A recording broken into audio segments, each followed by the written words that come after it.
Para pendukung kandidat capres semakin bergerilya dalam memenangkan pilihannya di setiap kabupaten kota di Indonesia. Deklarasi saling dukung pun bermunculan di berbagai daerah, seperti halnya Partai Aceh atau PA wilayah Aceh Barat dan Komite Peralihan Aceh secara resmi mendeklarasikan mendukung Prabowo Gibran sebagai calon presiden dan wakil presiden periode 2024-2029.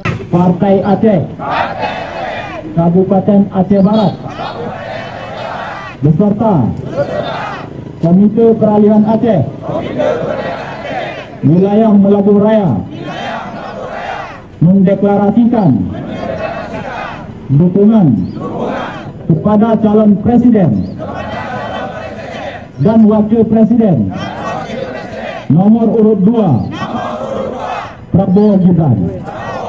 Deklarasi yang berlangsung di kantor Dewan Pimpinan Wilayah Partai Aceh Kabupaten Aceh Barat tersebut dihadiri ribuan kader PA KPA sewilayah Melabuh Raya pada Rabu 24 Januari 2024 dengan semangat siap memenangkan Prabowo Gibran sebagai Presiden Indonesia ke depan. Beberapa hari yang lalu melakukan deklarasi terhadap pasangan Presiden nomor 2 Prabowo Gibran di provinsi, dan hari ini sesuai dengan arahan dari Komando Pusat DPP PA beserta KPA untuk ikut mendeklarasikan di seluruh kabupaten kota. Dan ini sudah ada komitmen khusus dan sangat serius dengan Pak Prabowo.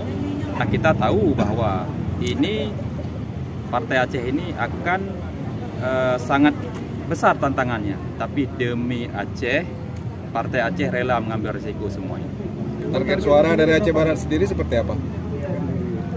Aceh Barat kita mulai hari ini bergerak, dan seterusnya semua jajaran KPA dan PA targetnya nanti bisa mencapai 70%. Tarmizi SB juga menyebutkan akan bekerja sekuat mungkin dengan sejumlah unsur baik dari PA maupun KPA di wilayah Aceh Barat untuk memenangkan Prabowo Gibran dengan menargetkan 70% angka kemenangan di wilayah tersebut.